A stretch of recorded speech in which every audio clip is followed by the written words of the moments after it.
नमस्कार दोस्तों, वेलकम। स्वागत करता हूं आप सभी का आरएस जंक्शन पर एक बार फिर से दिनांक 19 अप्रैल 2021 के करंट अफेयर्स के साथ। तो जैसा कि आप सभी जानते हैं, राजस्थान में लॉकडाउन लग चुका है और बहुत सी गतिविधियों को रोक दिया गया है।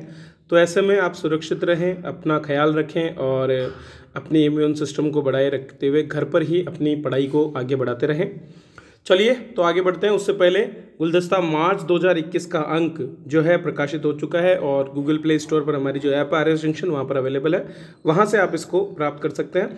इसके अलावा आरएस परीक्षा 2021 को ध्यान में रखते हुए भारतीय राजनीति और राजस्थान राजनीति पर हमारा एक नया कोर्स शुरू हो चुका है, जो प्रीलिम्स और मेंस दोनों के लिए उपयोगी है।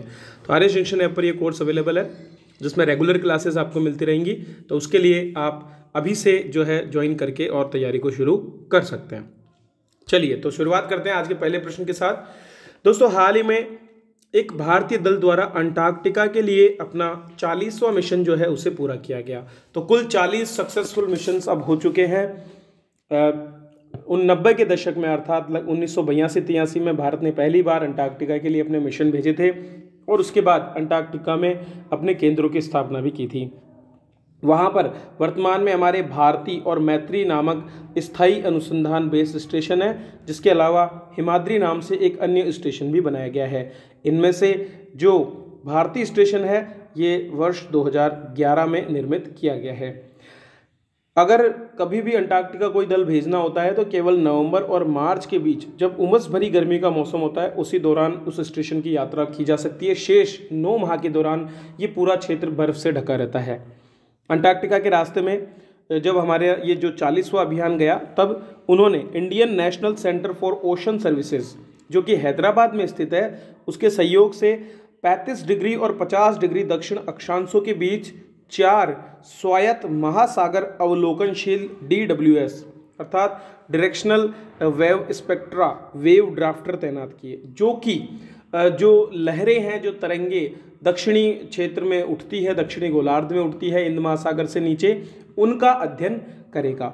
ड्रिफ्टर्स लहर समुद्र की सतह के तापमान और समुद्र के स्तर के वायुमंडलीय दबाव के वास्तविक समय के डेटा को हैदराबाद के इस स्टेशन को पहुंचाते हैं, जो मौसम में होने वाले बदलाव, जैसे कि इंडियन ओशन डाइपोल जो है और अल नीनो और ला नीनो जैसी परिस्थितियां जो विकसित होती है, उनसे जुड़ी जानकारी लगातार देते रहेंगे ताकि सटीक मौसम की भविष्यवाणी की जा सके।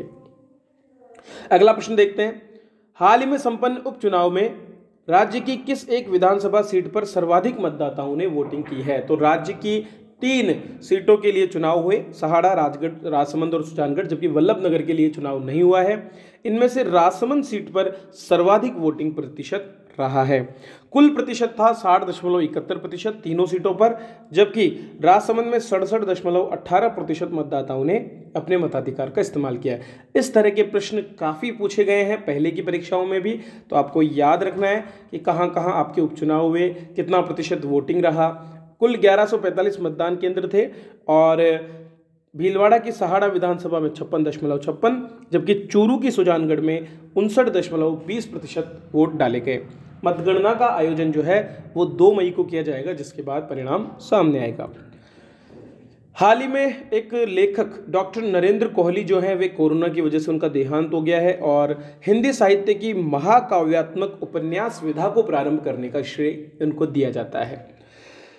हिंदी साहित्य में पौराणिक और ऐतिहासिक चरित्रों की गुत्थियों को सुलझाते हुए उनके माध्यम से आधुनिक समाज की समस्याओं एवं उनके समाधान को उन्होंने प्रस्तुत करने का प्रयास किया। उन्होंने प्राचीनतम जो हमारे उपन्यास हैं उनको एक नई शैली में वर्तमान समाज के समक्ष प्रस्तुत किया है।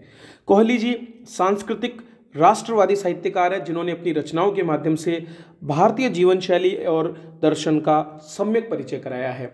दोस्तों, एथिक्स जो है या फिर जो नैतिकता है, नीति शास्त्र एक ऐसा विषय है जो कि प्राचीन काल से लेकर आज तक हमेशा एक जैसा प्रासंगिक होता है और प्राचीन जो भारतीय ग्रंथ हैं उनमें ऐसी बहुत सी बातों पर चर्चा भी की गई है। इन्हीं चीज़ों को इन्होंने सामने लाने का प्रयास किया। जनवरी 2017 में उन्हें पद्मश्री से भी सम्मानित किया गया था। वर्ष 2012 में उनकी एक कृति न भूतो न भविष्यति के लिए जो बिरला इंस्टीट्यूट है उसके द्वारा व्यास सम्मान भी इनको प्रदान किया गया था। उनकी प्रमुख रचनाओं में महासमर, अभ्युदय, तोड़ो कारा तोड़ो, वसुदेव, सात सहा गया दुख, अभिज्ञान, 5 एब्सर्ड उपन्यास, आश्रितों का विद्रोह, प्रेमचंद्र और हिंदी उपन्यास सृजन और सिद्धांत जैसे कई उपन्यास सम्मिलित हैं। 100 से भी ज़्यादा उन्होंने जो है रचनाओं को लिखा था। चलिए अगला प्रश्न देखते हैं। हाल ही में भारतीय वैज्ञानिकों ने अंतरिक्ष में अपने अनुसंधान के दौरान एक नैरो लाइन सीफर्ट 1 नामक सक्रिय आकाशगंगा की खोज की है, जो कि एक गामा रे उत्सर्जक आकाशगंगा है। इसकी पहचान सुदूर गामा रे उत्सर्जक आकाशगंगा के रूप में की गई है। यह काम Aryabhatta institute of observational sciences के वैज्ञानिकों ने किया है, जो कि नैनीताल में स्थित है।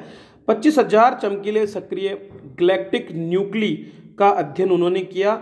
इसमें उन्होंने अमेरिका के स्लोन डिजिटल स्काई सर्वे का भी सहयोग लिया था। नई गामा रे उत्सर्जक NLS-1 तब बनता है जब ब्रह्मांड 4.7 अरब वर्ष अर्थात इससे पुराना होता है। देखिए, वर्तमान में ब्रह्मांड की जो आयु है वो 13.8 बिलियन वर्ष मानी जाती है, जबकि यहाँ पर हम कह रहे हैं 4.7 अरब वर्ष पुराना।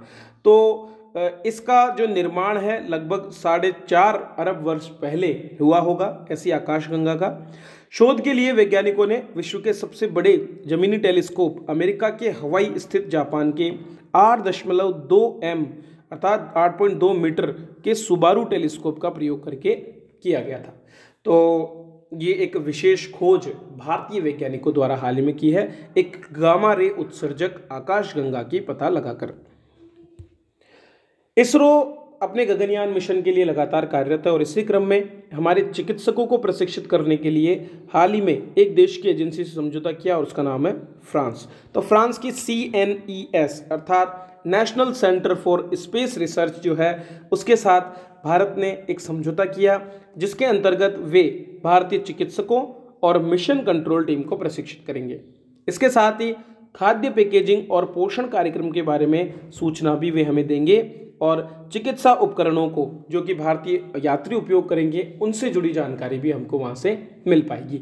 तो जहाँ हमारे यात्रियों को ट्रेनिंग रूस में मिली है, वहीं पर फ्रांस के सहयोग से हम उनकी सेहत का ध्यान रखने का प्रयास करेंगे।